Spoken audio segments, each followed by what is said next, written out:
মিথ্যে আর ডাহা মিথ্যের মধ্যে খুব একটা ফারাক তো এ রাজ্যে কারণ নেই।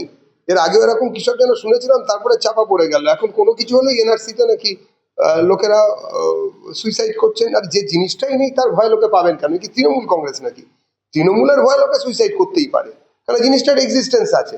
এনআরসি তো এখনো চালুই হয়নি, তাহলে লোকে মরতে যাবে কেন? আসলে মুশকিল হচ্ছে ওনাদের তো তৃণমূলের সব নেতা টেতা তো এর কোনো ইয়ে পাওয়া গেছে, এই সুইসাইড নোট, সুইসাইড নোট পাওয়া গেছে কি কেউ জানেন? আপনাদের সাংবাদিকদের কাছে কেউ দেখিয়েছেন যে যিনি মারা গেছেন তার হাতে লেখা সুইসাইড নোট? দেখুন, মৃত্যু সবসময় দুর্ভাগ্যজনক, এবং এই নিয়ে শ্লেষ কটাক্ষ রাজনীতি ইত্যাদি করা উচিত নয়, এমনকি মিথ্যার বেসাতি করা উচিত নয়।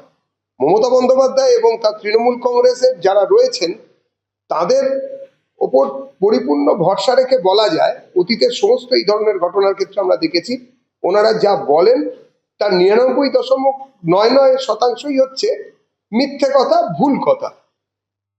মানে অসত্য তথ্যের যে বিস্তার সেটা ওনারাই ভালো করতে পারেন, চেষ্টা করেন, মানুষ সত্যিটা জেনে নেন। আমার যেটা ধারণা, মমতা বন্দ্যোপাধ্যায়কে লোকাল তৃণমূল পার্টির কেউ যদি এই ঘটনা রিপোর্ট করে থাকেন, হয়তো ভদ্রলোক সত্যি এন লিখেছিলেন, হয়তো ওইখানে হয়তো জি এর কাছাকাছি একটা সি এর মতন টান, জিটা হয়তো বোঝা যায়নি। কোনো এন দিয়ে শুরু এবং জি দিয়ে শেষ লোকাল কোনো তৃণমূলের বড় নেতার হয়তো এরকম করে থাকতে পারেন। আর জিনিসটা আসুক, ওই পানিহাটি, আগরপাড়া, সোদপুর ওইসব চত্বর তো ভালো চত্বর নয়, কিসে যে কি হয়েছে তো বোঝা যাচ্ছে না।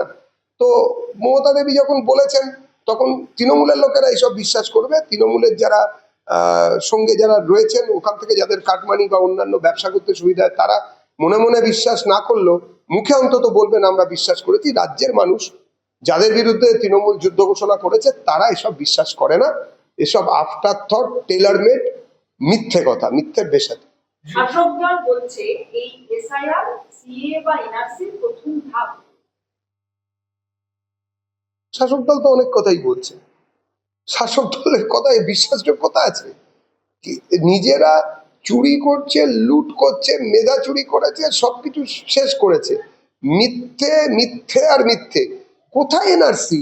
যে আইনই এলো না, যে বিল এলো না, যা নিয়ে কথা হচ্ছে না তাই নিয়ে এরা জুড়ে দিচ্ছে। বেধড়ক বাজে কথা বলার বোধহয় প্রতিযোগিতা চলছে। শাসক দলের এইসব মিথ্যে কথা বলা বন্ধ করা দরকার। আর বেশি দিন তো আর শাসক থাকবেন না, সুতরাং এখন থেকে একটু সত্যি বলা প্র্যাকটিস করুন, তা না হলে তো বিরোধী দলের মর্যাদাও এই রাজ্যের জনগণ আপনাদের দেবে না। গুলিয়ে টুলিয়ে দেবার ব্যাপার নেই, এরা দুটোই হবে, দুটোই এসআইআর হবে, সেটা আমরা বুঝতে পেরে গেছি। নতুন যেরকম ভাবে কেন্দ্রীয় নির্বাচন কমিশন ঘোষণা করছেন এবং উঠে পড়ে জিনিসটাকে দেখছেন, তাতে আমাদের একদম নিশ্চিত ধারণা কেন্দ্রীয় নির্বাচন কমিশন এই বিষয়ে একটা নির্দিষ্ট ভাবে কাজটা করার চেষ্টা করছেন। একটি ত্রুটিমুক্ত ভোটার তালিকা বাংলার মানুষের সামনে আনছেন এবং সেই ভোটারদের ভোটেই 26-এর সরকার নির্বাচিত হবেন, এটা আমরা বুঝতে পারছি। সিএ তো চলছে, সিএ আবার কি গুলিয়ে দেওয়ার কি চেষ্টা করা? সিএ চলছে, সবাই সিএ তে অ্যাপ্লিকেশন করছেন, যারা সিএ তে অ্যাপ্লিকেশন করছেন তারা এসআইআর এর ক্ষেত্রে কিছু সুবিধাও পাচ্ছেন, এটা আমরা জানি। সুতরাং সিএ এর অ্যাপ্লিকেশন চলবে, যতই তৃণমূল কংগ্রেস বারণ করুক না কেন সিএ চলবে। নমিতা সরকার বারুইপুর মিউনিসিপ্যালিটি 7 নম্বর ওয়ার্ডের তিনি কাউন্সিলর, তার নামে দুটো ভোটার আইডি কার্ড দেখা যাচ্ছে, একটি বারুইপুর পশ্চিম এবং আরেকটি কুলতলি। বিভাগ সরকারের তার দুটি ভোটার আইডি দুই জায়গায়, একটি পৌর এলাকাতেও তিনি ভোট দেন, পঞ্চায়েত এলাকাতেও তিনি ভোট দেন, কাউন্সিলর। মাত্র দুটো জায়গায়, কি কাণ্ড! ঠিক আর থাকবে না, ধরে রাখতে পারেনি ইয়েটা। 23-24 জায়গায় থাকছে সবার, এই ভদ্রমহিলার মাত্র 2 জায়গায় পাওয়া গেছে। আপনাদের না মানে কিরকম যেন এটা এটা আপনাদের ইসে বা ইয়ে কোনোটাই নেই দেখছি।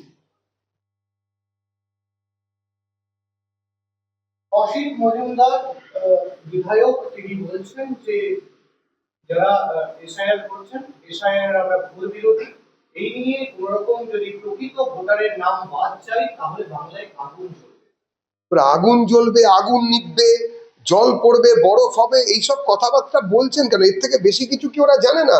এ তো সেই সব বিধায়করাই কম্পিটিশন করে বলছে, ওদের মধ্যে একটা আবাসিক ট্রেনিং ক্যাম্প আছে যেখানে নিয়ে গিয়ে কি বলতে হবে আগামী 15 দিন সেটা ওদেরকে বলা নয়, নইলেই চাকরি যাবে ভয় দেখানো হয়। কিন্তু মুশকিল হচ্ছে অসিতবাবু বলার আগে তিনি ভেবে দেখেননি যে তার সর্বোচ্চ নেত্রী সর্বময়ী কর্ত্রী তারা গলার সুর আস্তে আস্তে আস্তে আস্তে করে নরম করে ফেলেছেন।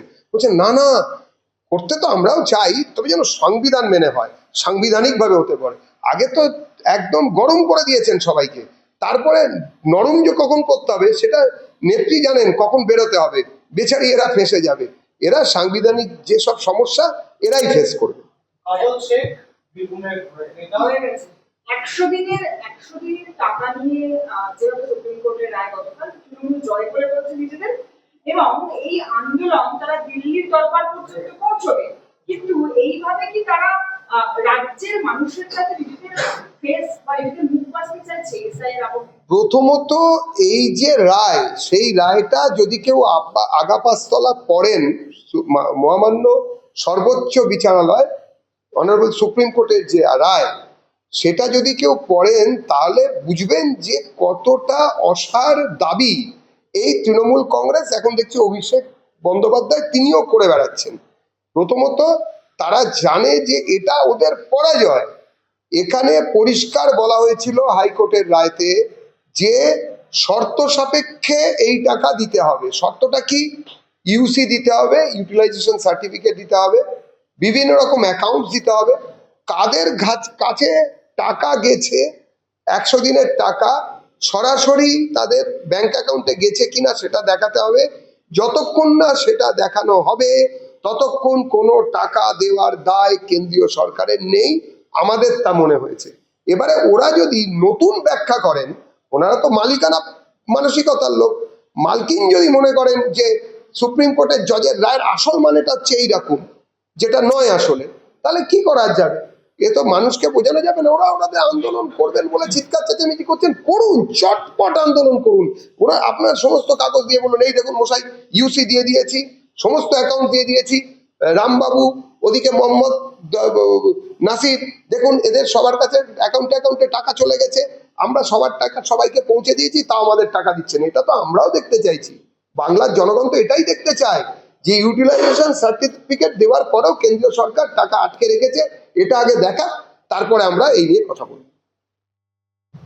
মমতা বালা ঠাকুর তিনি বলছেন যে বিজেপি চাইছে মতুয়া নিধন, সে কারণেই এসআইআর।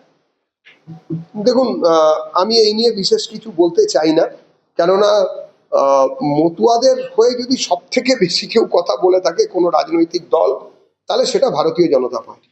মতুয়াদের যদি সত্যি শুধুমাত্র মতুয়া হয়ে বেঁচে থাকার বাইরেও এই ভারতবর্ষের নাগরিক হিসেবে সম্মান জানানো এবং সেখানে রাখার যদি কেউ দায়িত্ব, গুরু দায়িত্ব কোনো দল যদি নিয়ে থাকে, সেটা হচ্ছে ভারতীয় জনতা পার্টি। মতুয়া আন্দোলন এবং মতুয়াদের যে সম্প্রদায়, সেই সম্প্রদায়ের প্রতি পরিপূর্ণ শ্রদ্ধা এবং ভক্তি যদি কোনো দল দলীয়ভাবে ঘোষণা করে থাকে, সেটা ভারতীয় জনতা পার্টি। কোনো রকম রাজনৈতিক উদ্দেশ্য সাধনের উদ্দেশ্যে উনি এইসব কথা বলে থাকতে পারেন, আমি এই নিয়ে বিতর্ক